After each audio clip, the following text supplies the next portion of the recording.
Hello everyone, I am Sanjay Yadav. First of all, welcome to all of you on our YouTube channel Mathematics Edition. JEE Mains 2026 ellipse का दूसरा सवाल आपके screen पर। चलिए हम लोग इस सवाल को सॉल्व करते हैं। सवाल कह रहा है कि an ellipse has its centre at 1, -2, 1 focus at 3, -2 and 1 vertex at 5, -2। आप यहाँ ऑब्जर्व कर सकते हैं और यहाँ पे हमें बोला जा रहा है कि then the length of its latus rectum is, और हमारे पास ये 4 ऑप्शन दे रखा है।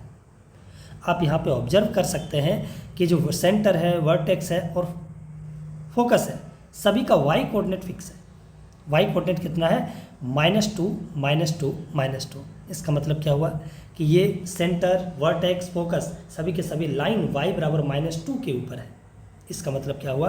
y बराबर -2 एक्स एक्सिस के पैरेलल एक लाइन है, उसी पर सेंटर है, वर्टेक्स है, फोकस है। इसका मतलब क्या हुआ कि जो एक्सिस है एलिप्स का वो अलोंग एक्स एक्सिस है, मतलब axis parallel to x axis है, मतलब ये शिफ्टेड एलिप्स है, राइट। अब हम लोग इतना समझने के बाद क्वेश्चन के सॉल्यूशन की तरफ आते हैं। बहुत इजी क्वेश्चन है, देखते हैं। इस टाइप का क्वेश्चन तो हमेशा क्लास में कराया ही जाता है, तो चलिए इसको हम लोग ऑब्जर्व करते हैं।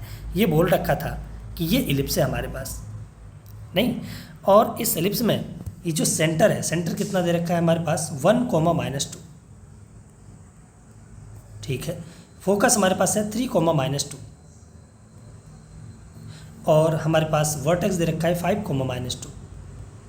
मतलब ये हॉरिजॉन्टल एलिप्स है और इस एलिप्स का हमसे लेटेस्ट रेक्टम पूछ रहा है। लेटेस्ट रेक्टम क्या होता है? लेंथ ऑफ लेटेस्ट रेक्टम होता क्या है?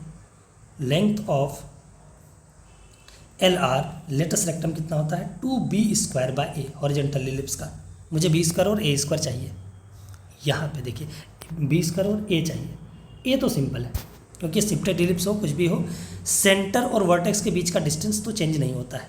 सेंटर और वर्टेक्स के बीच का डिस्टेंस CA, और ये किसके बराबर होता है? यही तो हमारा A होता है, नहीं। और A किसके बराबर हो गया? ये देखिए यहाँ से 5 - 1, अब डिस्टेंस फार्मूला भी लगा सकते हैं, 5 - 1, क्योंकि ये y एक्सिस के पैरेलल लाइन है, तो इसका डिस्टेंस CA कितना हो जाएगा?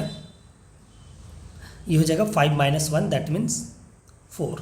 दैट मीन्स आपके पास A कितना आ चुका है? 4 आ चुका है। अब आपको क्या चाहिए? B कैसे आ जाएगा? देखिएगा, सेंटर और फोकस के बीच का डिस्टेंस कितना होता है? CS। सेंटर और फोकस के बीच का डिस्टेंस तो A ही होता है, और ये आपके पास कितना दे रखा है? 3 - 1, दैट मीन्स 2। डिस्टेंस फॉर्मूला भी लगाइए, 2 ही आएगा, ठीक है। A दे रखा है तो आप यहाँ पे ऐसे भी बोल सकते हैं, स्क्वायर कर दिए तो E² A² बराबर कितना हो गया? 4, और A² की value 1 - b² A² is equals to 4। This implies ये A² - b² is equals to 4। अब A² की वैल्यू कितना हो गया? 16 - b² बराबर 4। दिस इम्प्लाइज b² की वैल्यू कितना आ गया? इसको इधर तो आ गया 12।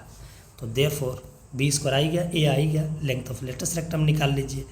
Length of LR is equals to 2b² a, तो 2b² और बाय a कितना है? 4। तो ये कितना आ गया आंसर? 6 ही हमारा क्या होना चाहिए आंसर। कौन सा ऑप्शन है देख लेते हैं। Option A is correct. फिर से मिलते हैं हम लोग अगली वीडियो में नेक्स्ट अगले क्वेश्चन के साथ। Thank you so much for watching.